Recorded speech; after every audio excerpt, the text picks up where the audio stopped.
الحمد لله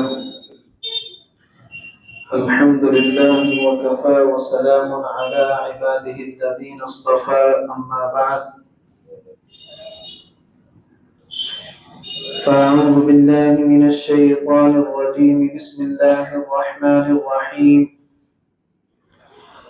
اليوم أكملت لكم دينكم وأتممت عليكم نعمتي ورضيت لكم الإسلام دينا صدق اللہ العلی العظیم۔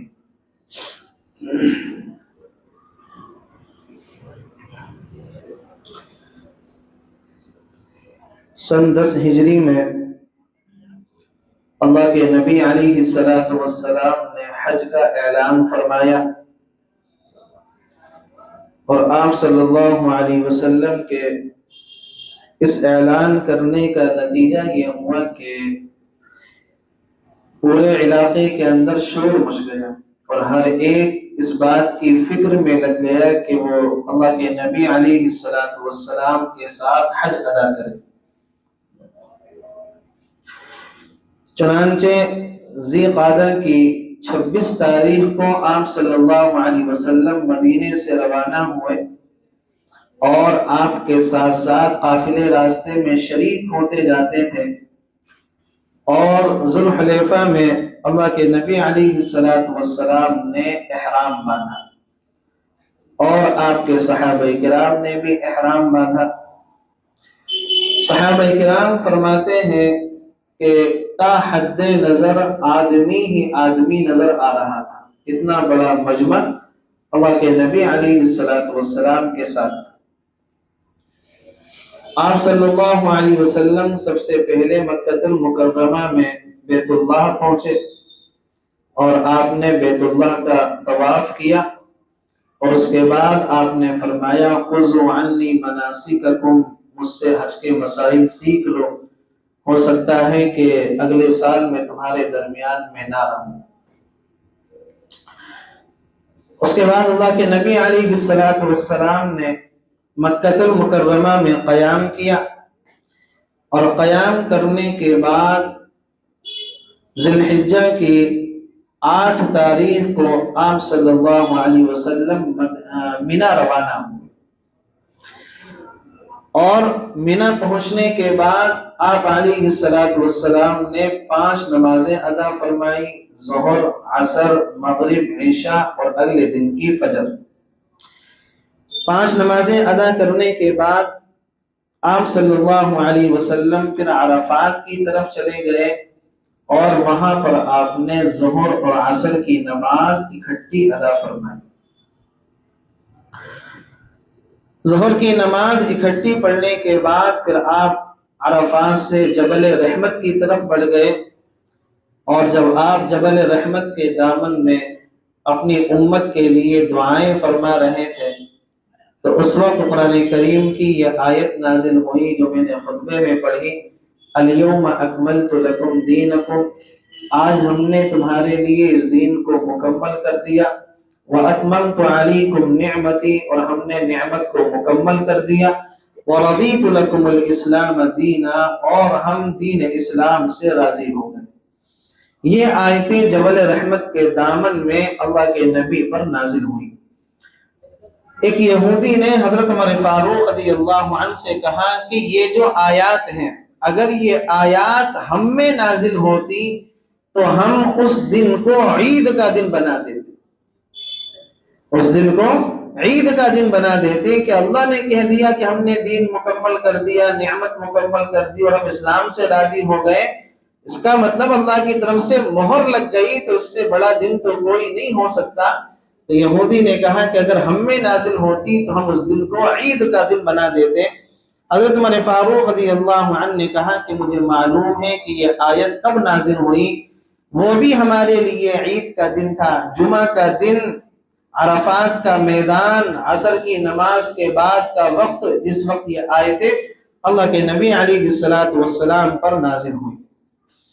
پھر اللہ کے نبی علیہ السلام عرفات سے مزدلفے کی طرف بڑھ گئے، اور آپ نے وہاں پر مغرب اور عشاء کی نماز ادا کی، اور آپ نے وہیں پر رات گزاری۔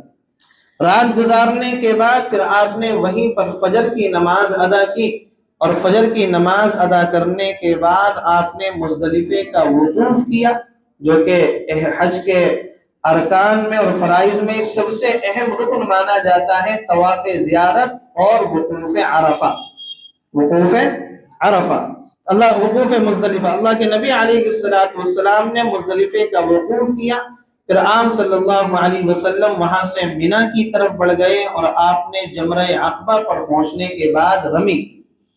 رمی کے بعد اللہ کے نبی نے قربانی کی، 100 اونٹ آپ نے قربان کیے، جس میں سے 63 اونٹ اپنی عمر کے حساب سے اللہ کے نبی نے اپنے ہاتھ سے ذبح کیے، اور 37 اونٹ حضرت علی رضی اللہ عنہ نے ذبح کیے۔ 63 اونٹ اپنے ہاتھ سے ذبح کرنا کوئی کھیل نہیں ہے، اس کے لیے بڑی ہمت اور بڑی طاقت چاہیے۔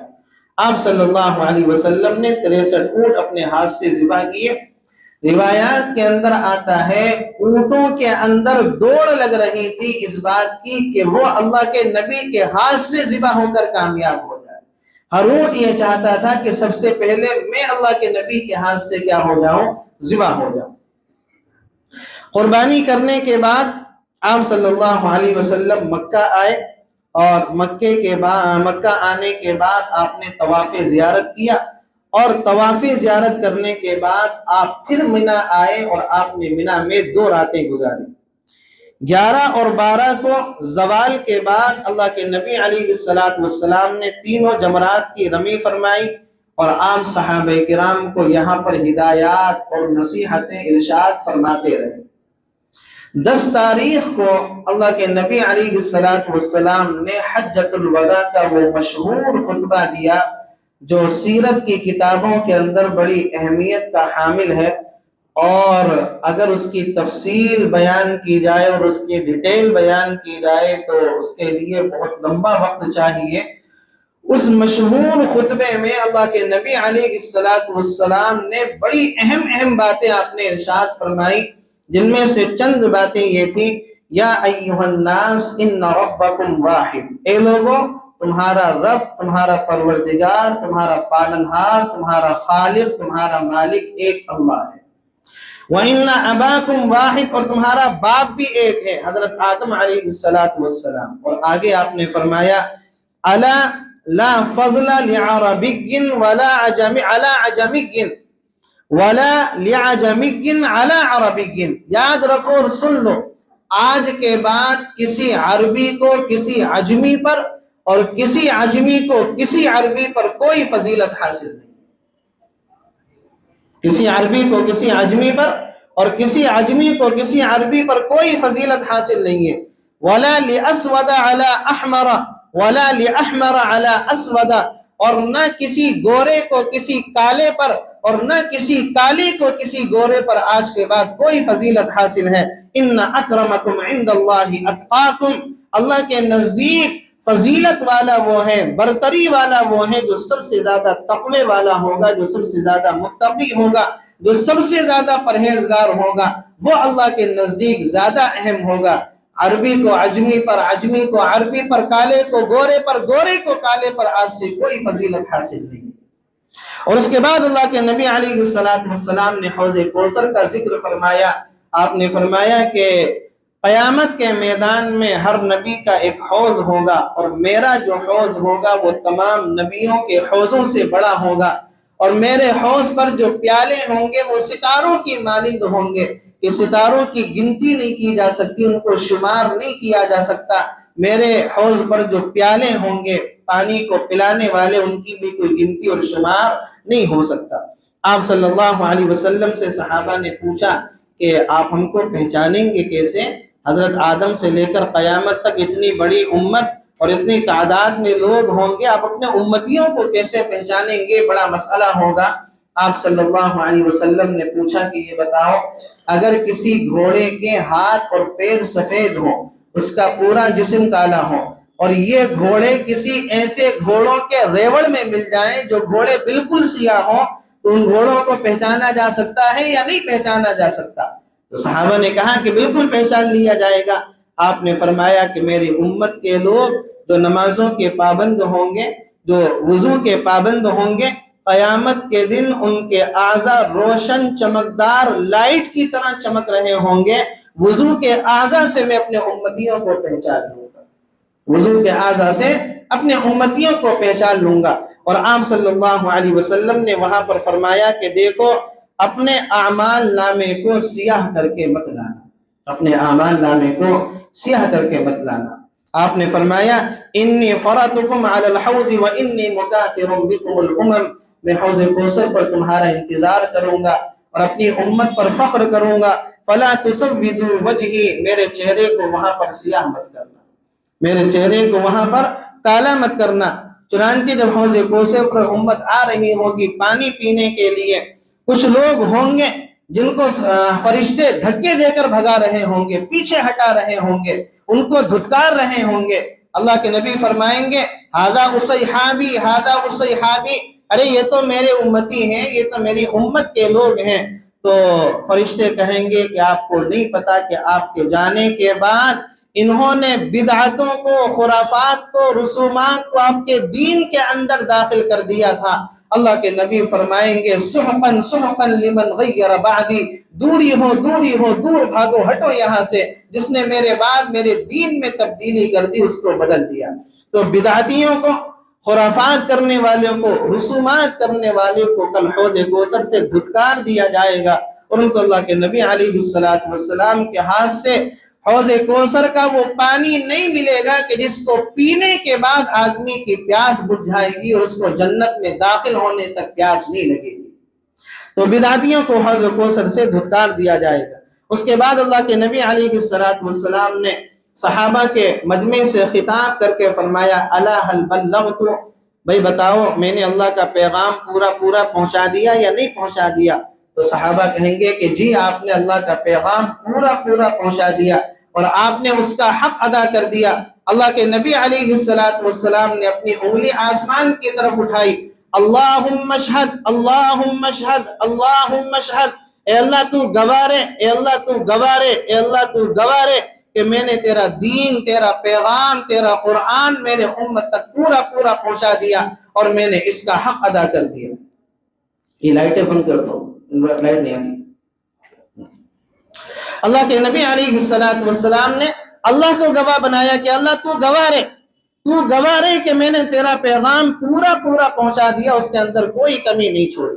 اس کے بعد اللہ کے نبی علیہ السلام نے مجمع کو خطاب کر کے ارشاد فرمایا ترکت فیکم امرین لن تضلوا بعدہما کتاب اللہ و سنتی، دیکھو دو چیزیں اپنے پیچھے چھوڑ کر جا رہا ہوں، اگر ان کو پکڑے رکھو گے کبھی بھی گمراہ نہیں ہوں گے۔ ایک اللہ کی کتاب یعنی قرآن ہے اور دوسری میری سنت، میرا طریقہ ہے۔ اگر ان دونوں کو مضبوطی سے پکڑے رکھو گے، دنیا میں کتنے فتنے اٹھ رہے ہوں، کتنے بھی حالات خراب ہوں، تم کبھی بھی گمراہ نہیں ہوگے، کبھی بھی اپنے راستے سے نہیں ہٹو گے۔ یہ باتیں اللہ کے نبی جب صحابہ کو ارشاد فرما رہے تھے تو اسی وقت اللہ کی طرف سے آپ پر ایک سورت نازل ہوتی ہے اذا جاء نصر اللہ والفتح ورأيت الناس يدخلون في دين الله افواجا فسبح بحمد ربك واستغفر انه كان توابا، کہ جب اللہ کی طرف سے مدد آ جائے اور تم کو فتح حاصل ہو جائے اور تم دیکھو کہ لوگ اسلام کے اندر جوق در جوق داخل ہو رہے ہیں، جماعت کی جماعتیں اسلام میں داخل ہو رہی ہیں، فسبح بحمد ربک واستغفر، تو تم اللہ کی تسبیح کرو، استغفار کرو اور ہمارے پاس آنے کی تیاری کرو، ہمارے پاس آنے کی تیاری کرو۔ مشن پورا ہو چکا ہے، تمہارا کام پورا ہو چکا ہے، اب ہمارے پاس آنے کی کیا کرو؟ تیاری کرو۔ صحابہ فرماتے ہیں کہ جب یہ سورت نازل ہوئی تو ہم سمجھ گئے کہ اب اللہ کے نبی عن قریب اپنے اللہ سے ملاقات کرنے والے ہیں۔ حج کرنے کے بعد اللہ کے نبی علیہ السلام مینا پہنچتے ہیں اور مدینۃ المنورہ پہنچتے ہیں۔ مدینۃ المنورہ پہنچنے کے بعد اللہ کے نبی علیہ السلام نے حضرت معاذ بن جبل رضی اللہ عنہ کو بلایا۔ یمن سے یہ پیغام آیا کہ ہمیں ایک آدمی کی ضرورت ہے جو دین تعلیم ہمیں سکھا سکے، ایک آدمی ہمیں چاہیے۔ آپ نے حضرت معاذ بن جبل رضی اللہ عنہ کو بلایا اور بلانے کے بعد کہا کہ معاذ تمہیں ہم یمن بھیج رہے ہیں۔ آپ صلی اللہ علیہ وسلم ان کو رخصت کرنے کے لیے نکلے۔ اللہ کے نبی علیہ السلام کا معمول یہ تھا کہ آپ جب کسی کو رخصت کرتے تو مسجد نبوی کے گیٹ سے رخصت کر دیا کرتے تھے۔ کسی بھی قافلے کو یا کسی بھی صحابی کو کسی مشن پر بھیجتے تو گیٹ سے ہی رخصت کر دیا کرتے تھے۔ حضرت معاذ بن جبل رضی اللہ عنہ کو جب رخصت کرنے کے لیے اللہ کے نبی نکلے تو مدینہ المنورہ سے 7 میل تک ان کے ساتھ چلتے رہے۔ حضرت معاذ بن جبل رضی اللہ عنہ سواری پر ہیں، اللہ کے نبی ان کی سواری کو پکڑے ہوئے ہیں اور اللہ کے نبی علیہ السلام ساتھ چل رہے ہیں، اور حضرت معاذ بن جبل رضی اللہ عنہ کو نصیحتیں کرتے جا رہے ہیں کہ تم وہاں پر ایسے فیصلے کرنا، ایسے زندگی گزارنا، اور حضرت معاذ بن جبل رضی اللہ عنہ جو سوالات کر رہے ہیں اللہ کے نبی علیہ السلام ان سوالوں کے جواب دے رہے ہیں۔ جب منزل قریب آ گئی اور ان کو سی آف کرنے کا وقت آیا، اس وقت اللہ کے نبی علیہ السلام نے حضرت معاذ بن جبل رضی اللہ عنہ سے کہا کہ معاذ، ہو سکتا ہے کہ جب تم اگلی بار مدینہ آؤ تو مجھ سے ملاقات نہ کر سکو، میری قبر اور میری مسجد پر ہو سکتا ہے کہ تمہارا گزر ہو سکتا ہے کہ میری تم سے ملاقات نہ ہو۔ حضرت معاذ بن جبل رضی اللہ عنہ نے جب یہ سنا تو تڑپ گئے، رونے لگے، اور اللہ کے نبی علیہ السلام بھی رونے لگے۔ بات بہت بھاری تھی جو آپ نے ارشاد فرمائی کہ معاذ، ہو سکتا ہے کہ اگلی بار جب تم آؤ تو مجھے نہ پاؤ، میری قبر کو اور میری مسجد کو پاؤ۔ تو حضرت معاذ بن جبل رضی اللہ عنہ رونے لگے، اللہ کے نبی علیہ السلام بھی رونے لگے۔ تو آپ صلی اللہ علیہ وسلم اپنے آنسو کو چھپانے کے لیے اللہ کے نبی علیہ السلام نے حضرت معاذ بن جبل رضی اللہ عنہ سے اپنا چہرہ پھیر لیا۔ آپ نے اپنا چہرہ مدینے کی طرف کر لیا، اور آپ صلی اللہ علیہ وسلم کی پیٹھ کے پیچھے حضرت معاذ تھے، اور آپ نے کہا کہ معاذ، ڈرنے کی ضرورت نہیں ہے، گھبرانے کی ضرورت نہیں ہے، جو تقوی والا ہوگا وہ مجھ سے سب سے زیادہ قریب ہوگا، جو تقوی والا ہوگا وہ مجھ سے سب سے زیادہ قریب ہوگا۔ یہ الفاظ کہنے کے بعد اللہ کے نبی علیہ السلام نے حضرت معاذ بن جبل رضی اللہ عنہ کو رخصت کر دیا، اور وہی ہوا جو اللہ کے نبی نے کہا تھا کہ اگلی بار جب حضرت معاذ مدینہ آئے تو اللہ کے نبی نہیں ملے، اللہ کے نبی کی قبر ملی اور مسجد نبوی ملی۔ سفر کی 29 تاریخ کو آپ صلی اللہ علیہ وسلم عصر کی نماز کے بعد ایک جنازے میں تشریف لے گئے، اور جنت البقیع سے جب واپس آئے تو آپ صلی اللہ علیہ وسلم کے سر میں شدید درد تھا، اور آپ صلی اللہ علیہ وسلم کو شدید قسم کا بخار تھا۔ چنانچہ آپ صلی اللہ علیہ وسلم گھر تشریف لائے۔ اس دن جو باری تھی وہ حضرت عائشہ صدیقہ رضی اللہ عنہا کی تھی۔ 29 سفر کو آپ بیمار ہوئے اور 12 ربیع الاول کو اس دنیا سے رخصت ہوئے۔ 14 دن آپ نے بیماری کے گزارے۔ کتنے؟ 14 دن آپ نے بیماری کی حالت میں گزارے۔ تو اس دن باری حضرت عائشہ صدیقہ رضی اللہ عنہا کی۔ اس کے بعد اللہ کے نبی علیہ السلام اپنی جس بیوی کے پاس بھی تشریف لے جاتے تو آپ بار بار یہی پوچھا کرتے تھے کہ کل کس کی باری ہے، کل کس کی باری ہے، کل کس کی باری ہے۔ حالانکہ اللہ کے نبی کو معلوم تھا کہ کل کس کی باری ہے، لیکن آپ یہی پوچھا کرتے تھے کہ کل کس کی باری ہے۔ چنانچہ جب حضرت میمونہ رضی اللہ عنہا کی باری تھی تو آپ کی ازواج مطہرات سمجھ گئیں کہ اللہ کے نبی کیا چاہتے ہیں۔ ان سب نے آپس میں مشورہ کیا اور اللہ کے نبی علیہ السلام کے پاس آئے اور آپ سے کہا کہ اللہ کے نبی، ہم یہ چاہتے ہیں کہ آپ اپنی بیماری کے جو ایام ہیں وہ حضرت عائشہ صدیقہ رضی اللہ عنہا کے ساتھ گزاریں، انہی کے پاس گزاریں۔ آپ صلی اللہ علیہ وسلم نے اپنی تمام بیویوں کا شکریہ ادا کیا، اور پیر کے دن اللہ کے نبی حضرت عائشہ کے حجرے میں داخل ہوئے، اور اگلی پیر جو آئی آپ اس دنیا سے رخصت ہو گئے۔ 1 ہفتہ آپ صلی اللہ علیہ وسلم نے حضرت عائشہ صدیقہ رضی اللہ عنہا کے حجرے میں گزارا، جو آپ کی زندگی کا آخری ہفتہ تھا۔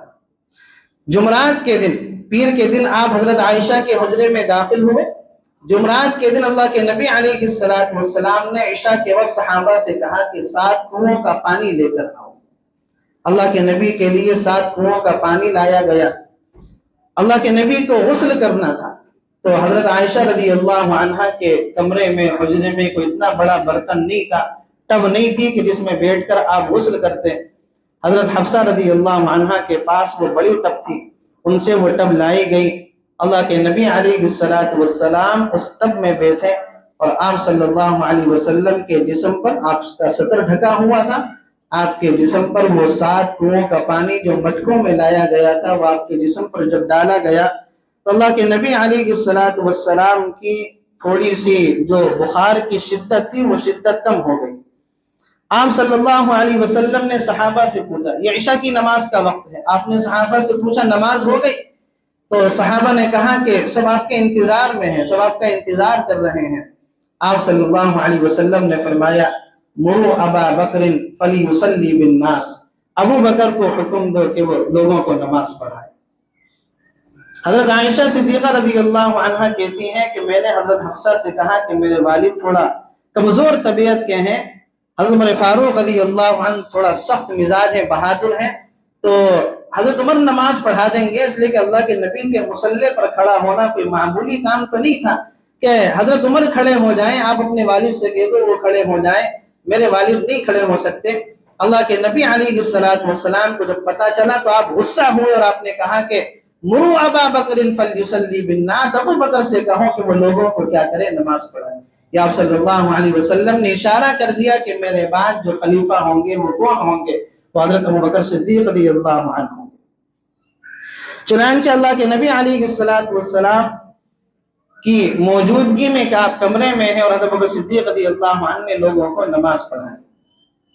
ایک دن آپ صلی اللہ علیہ وسلم نے حضرت علی اور حضرت فضل بن عباس کو بلایا، اور بلانے کے بعد آپ نے ان کے دونوں کاندھوں پر سہارا لے کر آپ مسجد نبوی کے اندر تشریف لے گئے، اور آپ صلی اللہ علیہ وسلم منبر پر بیٹھے اور آپ نے لوگوں سے اور صحابہ سے خطاب کر کے کہا کہ دیکھو میرے جانے کا وقت آ گیا ہے، میرے جانے کا وقت آ گیا ہے۔ صحابہ کرام کی چیخیں نکل گئیں۔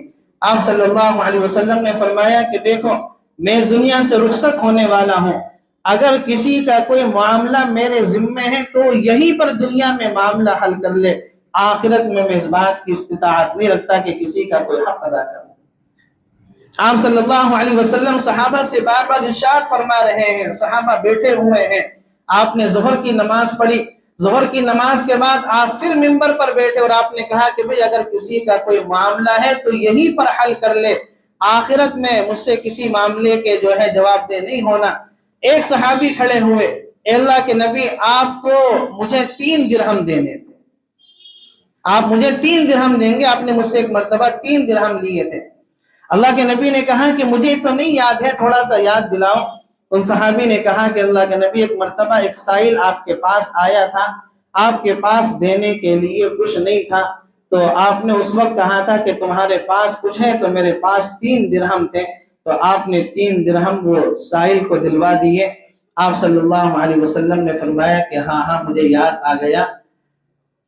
آپ نے مجمع کی طرف نگاہ ڈالی تو حضرت فضل بن عباس رضی اللہ عنہ کی طرف نگاہ اٹھا کر دیکھا۔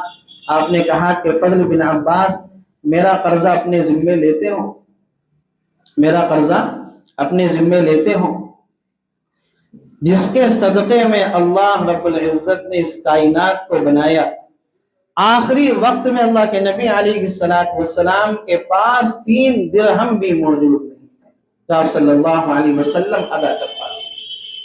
آپ نے کہا کہ فضل میرے قرضے کے ذمہ دار بنو گے، ادا کرو گے میری طرف سے قرضہ؟ حضرت فضل بن عباس رضی اللہ عنہ نے کہا کہ جی بالکل ادا کروں گا۔ 3 درہم کہاں سے ہوتے؟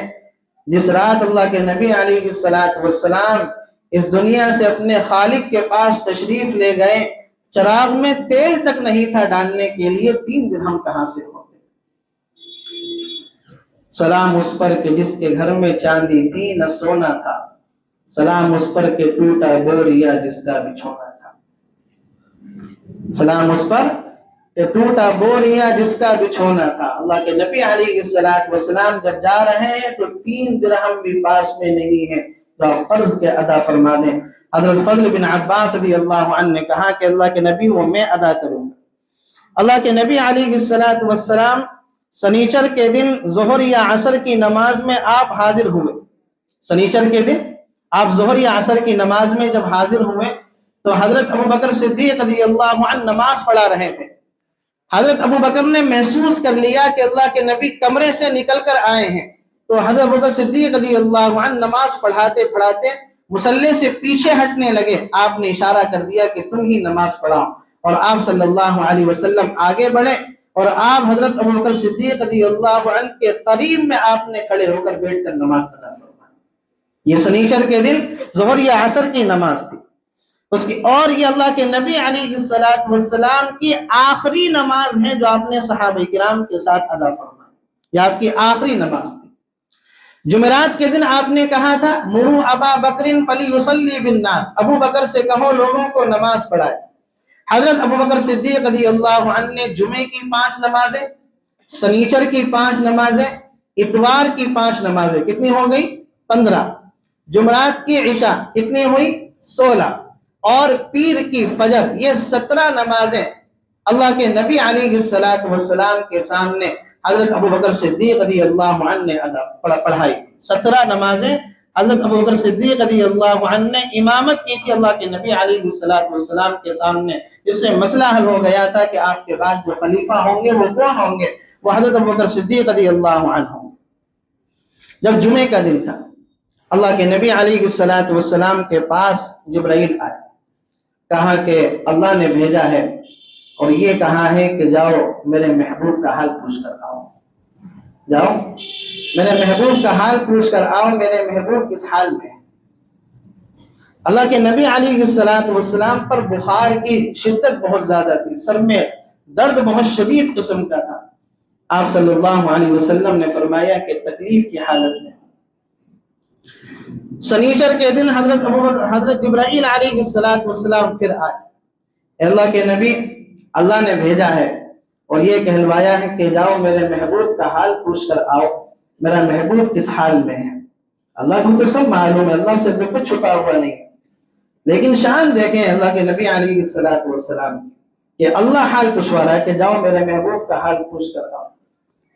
جمعے کے دن بھی آئے، سنیچر کے دن بھی آئے، اور اتوار کے دن بھی حضرت جبرائیل علیہ السلام آئے کہ اللہ پوچھ رہا ہے کہ جاؤ میرے محبوب کا حال پوچھ کر آؤ۔ 12 ربیع الاول 632 عیسوی اور سن 11 ہجری اللہ کے نبی علیہ السلام کی طبیعت میں تھوڑی سی بشاشت آئی، آپ کی طبیعت تھوڑی سی کھلنے لگی۔ آپ صلی اللہ علیہ وسلم اپنے حجرے میں بیٹھے ہوئے ہیں اور آپ نے پردہ ہٹایا، صحابہ نماز پڑھ رہے تھے، آپ نے پردہ ہٹایا، صحابہ نماز پڑھ رہے تھے۔ حضرت انس رضی اللہ عنہ کہتے ہیں کہ جیسے اللہ کے نبی نے پردہ ہٹایا، ہم نماز کی حالت میں ہی اللہ کے نبی علیہ السلام کے چہرے کی طرف، چاند کی طرف دیکھنے لگے۔ آپ صلی اللہ علیہ وسلم نے فوراً پردہ بند کر دیا۔ یہ سب سے آخری دیدار ہے جو اللہ کے نبی علیہ السلام نے اپنے صحابہ کو کروایا، کہ صحابہ نے نماز کی حالت میں ہی گھوم کر اللہ کے نبی علیہ السلام کو دیکھا۔ اشراق کے بعد اللہ کے نبی علیہ السلام نے اپنی تمام بیگمات کو بلایا، 9 اس وقت آپ کے نکاح میں تھی، اور اللہ کے نبی علیہ السلام نے سب سے باتیں کی۔ اس کے بعد اللہ کے نبی علیہ السلام نے حضرت فاطمہ رضی اللہ عنہ کو بلایا، اور حضرت فاطمہ رضی اللہ عنہ کو بلانے کے بعد کہا کہ فاطمہ میرے قریب آؤ، اور آپ نے حضرت فاطمہ رضی اللہ عنہ کے کان میں کہا کہ فاطمہ میں اللہ کے پاس جا رہا ہوں، فاطمہ میں اللہ کے پاس جا رہا ہوں۔ حضرت فاطمہ رضی اللہ عنہ رونے لگی۔ اللہ کے نبی نے فرمایا روتی کیوں ہیں؟ تم سب سے پہلے مجھ سے ملاقات کرو گی، سب سے پہلے تم ہی مجھ سے ملاقات کرو گی۔ چنانچہ 24 یا 25 سال کی عمر میں حضرت فاطمہ رضی اللہ عنہ اس دنیا سے رخصت ہوں گے، صرف 24 یا 25 سال کی عمر۔ 6 مہینے ہوئے تھے اللہ کے نبی کو اس دنیا سے رخصت ہوئے، سب سے پہلے حضرت فاطمہ نے اللہ کے نبی سے ملاقات کی، اس کے بعد آپ نے حضرت علی رضی اللہ عنہ اپنے داماد کو بلایا اور حضرت علی رضی اللہ عنہ کو بہت ساری دعائیں دی اور ان کی پیٹھ پر ہاتھ پھیرا، سر پر ہاتھ پھیرا۔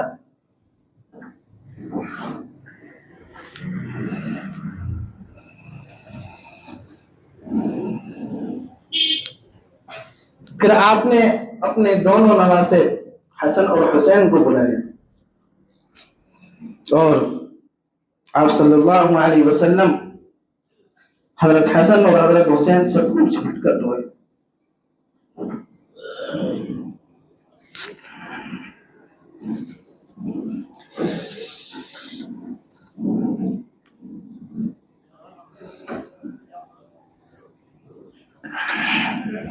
بیگمات کو بلایا نہیں روئے، فاطمہ کو بلایا نہیں روئے، حضرت علی کو بھی تسلی دی نہیں روئے، لیکن جب اپنے دونوں نواسوں کو بلایا تو خوب روئے، اس لیے کہ آپ کو پتا تھا ایک کو زہر دیا جائے گا اور ایک کو کربلا کے میدان میں شہید کر دیا جائے گا۔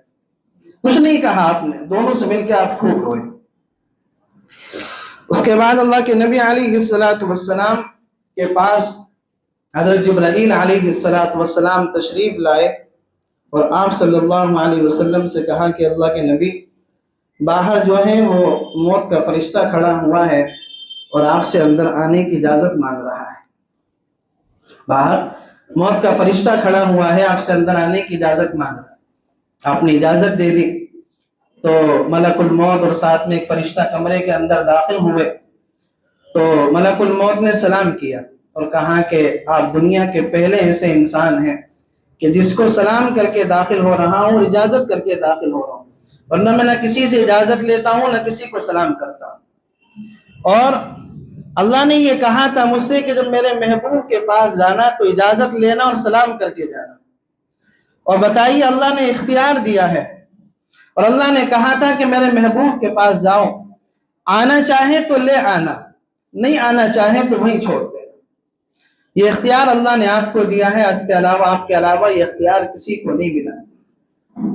اللہ کے نبی علیہ السلام نے حضرت جبرائیل علیہ السلام کی طرف دیکھا اور آپ نے حضرت جبرائیل علیہ السلام سے کہا کہ پہلے اللہ سے یہ پوچھ کر آؤ کہ اللہ میرے بعد میری امت کا کیا کرے گا، اللہ میرے بعد میری امت کا کیا کرے گا۔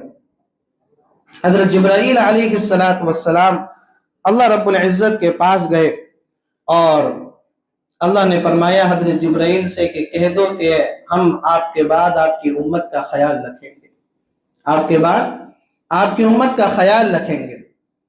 پھر اللہ کے نبی علیہ السلام نے حضرت جبرائیل کی طرف دیکھا کہ جبرائیل کیا کہتے ہو، تو حضرت جبرائیل علیہ السلام نے کہا کہ اللہ کے نبی، اللہ آپ سے ملاقات کے انتظار میں ہے، اللہ آپ سے ملاقات کے انتظار میں ہے۔ شکر کریں اللہ کے نبی علیہ السلام نے اس وقت اس معاملے کو حل کر دیا۔ اگر جاتے جاتے اللہ کے نبی علیہ السلام اپنی امت کے بارے میں یہ سوال نہ کرتے تو اللہ کی عزت کی قسم ہم میں سے اکثر لوگ یا سبھی کے سبھی کتے، بندر یا خنزیر کے اندر تبدیل ہو چکے ہوتے۔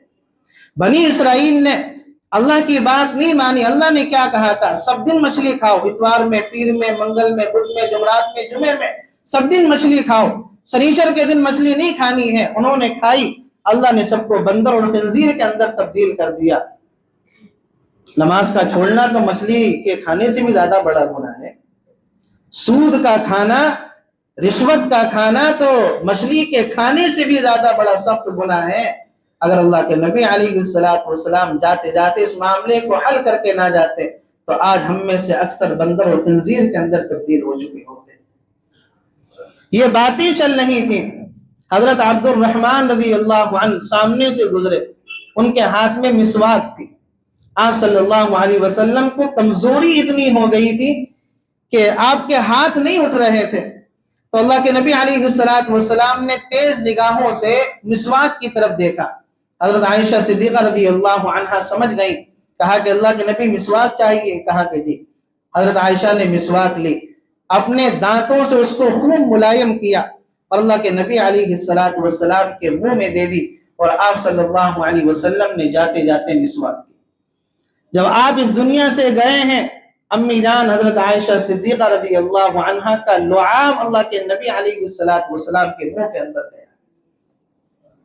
چنانچہ اللہ کے نبی علیہ السلام نے جاتے جاتے الصلاۃ الصلاۃ وما ملکت ایمانکم، لوگوں نماز نہ چھوڑنا، نماز کی پابندی کرنا، نماز نہ چھوڑنا، نماز کی پابندی کرنا، اور جو تمہارے ماتحت غلام بادیاں نوکر وغیرہ ہیں ان کا کیا ہے خیال رکھنا۔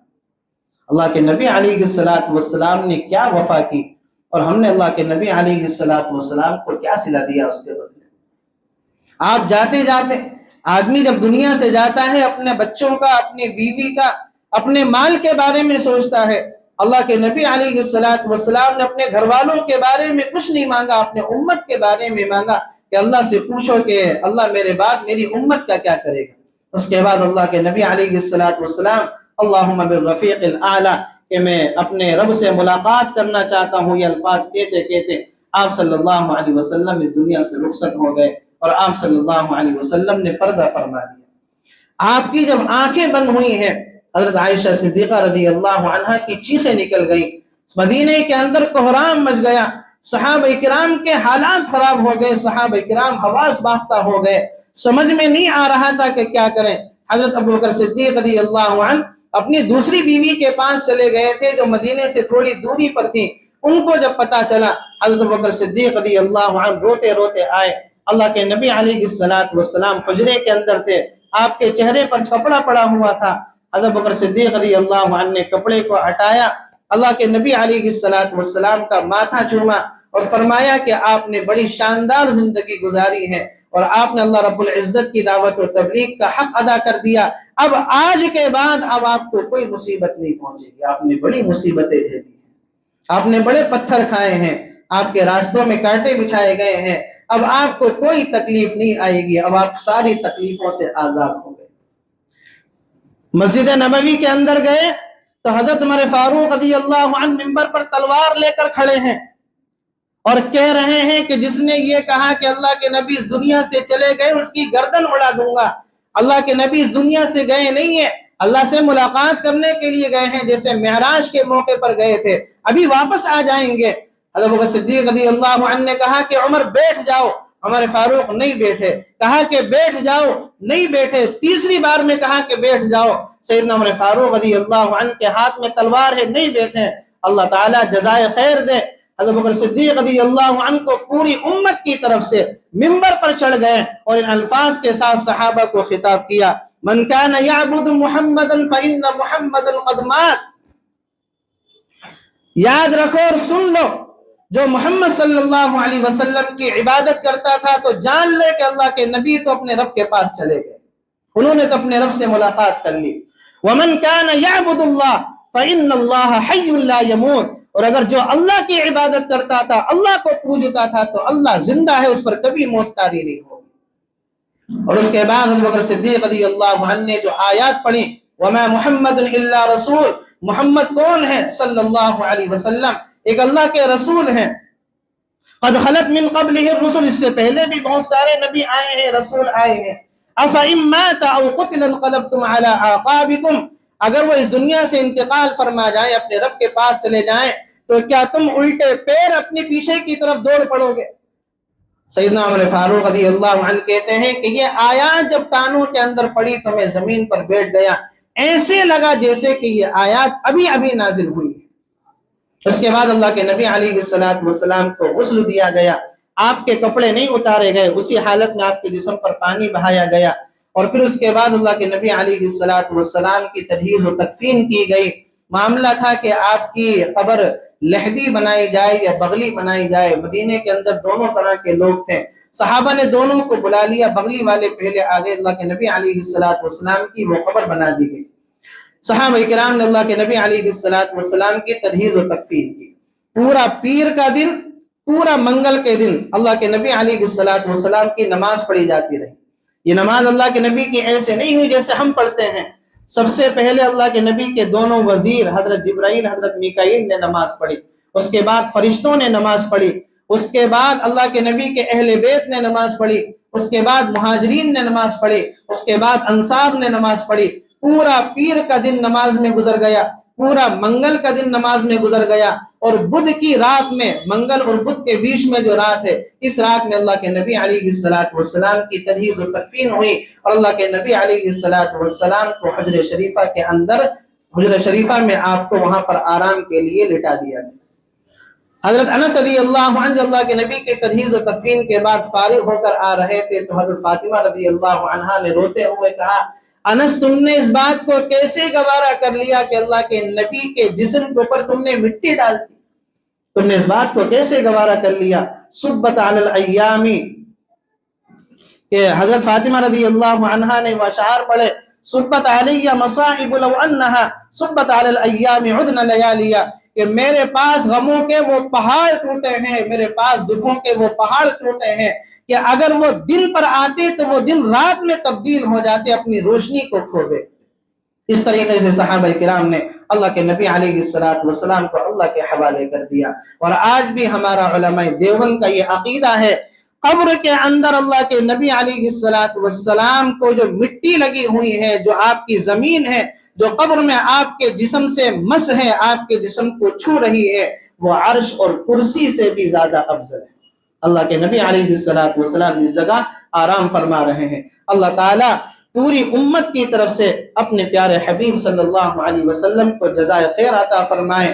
سیرت النبی جو 22 ہفتوں سے یہ سلسلہ چل رہا تھا، آج یہ 22واں ہفتہ ہے، یہ مکمل ہو گئی۔ ہمارے پاس اللہ کے سامنے پیش کرنے کے لیے کچھ نہیں ہے، یہی ایک چیز ہے کہ ہم نے تیرے نبی کی سیرت کو لوگوں کے سامنے سنا اور سنایا، مختصر طور پر سنایا، پوری سیرت کا تو حق ادا نہیں ہو سکتا۔ اللہ تعالیٰ اس کو ہم سب کے لیے ذخیر آخرت بنائے، ذخیر نجات بنائے، اور اللہ تعالیٰ ہم سب کو جنت میں اس کو داخلے کا سبب بنائے۔ وآخر دعوانا الحمدللہ رب العالمین۔